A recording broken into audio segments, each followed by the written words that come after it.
Assalamualaikum warahmatullahi wabarakatuh. Sebagian di antara kaum muslimin mengenal Iran sebagai negara Islam dengan perkembangan teknologi yang berada di atas rata-rata negara muslim lainnya, termasuk kabar perseteruan antara Israel melawan Iran atau Amerika versus Iran, yang membuat sebagian di antara kaum muslimin beranggapan bahwa Iran adalah pahlawan bagi dunia Islam. Belum lagi kalau membahas tentang teknologi nuklir, pengayaan uranium dan lain-lain. Wah, teknologi Iran itu luar biasa gitu kan. Nah, benarkah demikian? Benarkah Iran ini menjadi sosok pahlawan, the hero of the Muslim? Nah, narasi kita kali ini akan mencoba merangkum dan membawa kita pada sebuah realita dan sudut pandang yang akan membuka mata kita. Siapa sebenarnya Iran? Nah, perlu dicatat bahwa fakta dalam narasi ini bukan pandangan pribadi, tetapi merupakan pembuktian historis dan pendapat ulama Ahlus Sunnah. Kok beragama Syiah sih? Bukannya mereka Islam sama seperti kita? Nah, untuk mengetahuinya kami coba untuk membawa sahabat Rabbani mundur ke belakang dan melihat sekilas fakta sejarahnya. Iran terkenal dengan sejarahnya, yakni revolusi Islam Iran yang dipimpin oleh Ayatullah Khomeini, seorang pemimpin besar Syiah. Dahulu, nenek buyut orang-orang Iran dikenal sebagai bangsa Persia yang menyembah api sebagai Tuhan, yang dikenal dengan ajaran Majusi. Dengan izin Allah Subhanahu wa Ta'ala, kejayaan dan kebesaran Persia kala itu runtuh di masa kepemimpinan Khalifah Umar bin Khattab radhiyallahu anhu. Setelah penaklukan Persia, singkat cerita, banyak kaum Majusi yang berpura-pura memeluk agama Islam, dan niat mereka salah satunya adalah untuk menghancurkan Islam dari dalam, hingga pada terbunuhnya Amirul Mukminin Umar bin Khattab radhiyallahu anhu. Umar terbunuh dengan pisau beracun bermata dua pada saat sedang melaksanakan sholat subuh oleh seorang munafik Majusi bernama Abu Lu'lu'ah. Mereka begitu membenci Umar karena di masa Umarlah Imperium Persia runtuh bersama dengan lenyapnya keyakinan mereka. Sosok Abu Lu'lu'ah diagungkan oleh orang-orang Syiah dan dianggap sebagai pahlawan dalam sejarah dan agama Syiah. Tidak sampai di situ, sejarah ini berlanjut hingga pada masa itu seorang Yahudi berpura-pura masuk Islam. Ia bernama Abdullah bin Saba. Ia adalah sosok yang memprovokasi massa untuk memberontak pada Khalifah Utsman bin Affan radhiyallahu anhu, sehingga menyebabkan terbunuhnya Khalifah Utsman.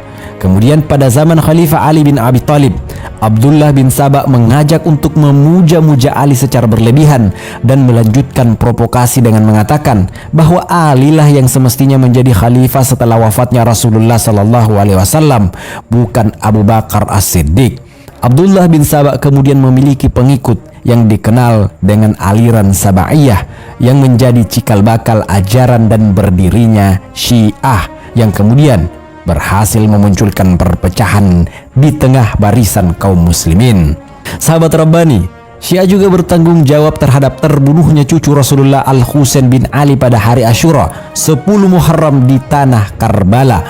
Terbunuhnya Al-Husain bin Ali radhiyallahu anhuma terjadi karena pengkhianatan kaum Syiah sendiri yang pura-pura menjadi pendukungnya dan mengundang Husain untuk datang ke Kufah di saat-saat yang genting. Kaum Syiah melarikan diri dan meninggalkan Al-Husain bin Ali beserta keluarganya hingga mereka syahid.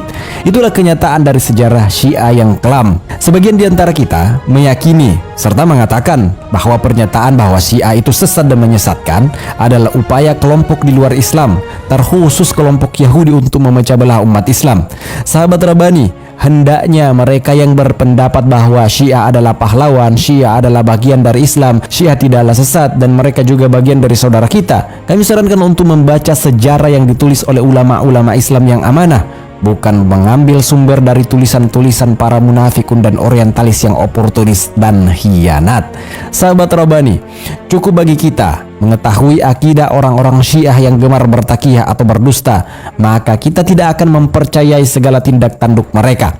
Mereka menganggap bahwa Ahlus Sunnah adalah orang-orang kafir yang najis. Di depan kita mereka baik-baik bagaikan saudara, tapi di belakang bagai musang berbulu domba yang siap menerkam Anda.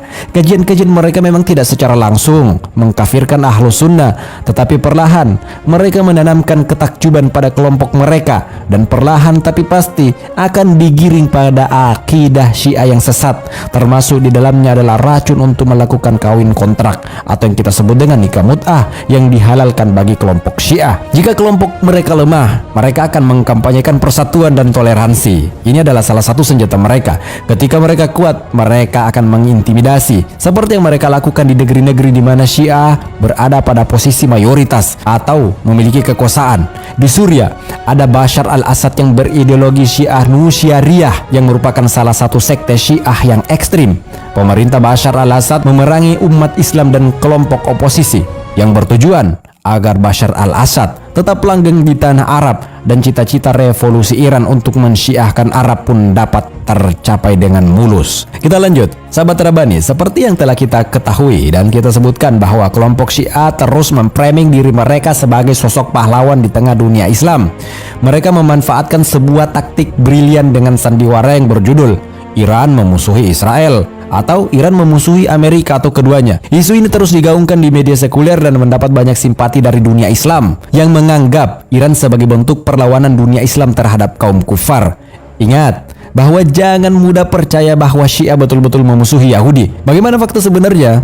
Kita coba mengulik faktanya secara singkat.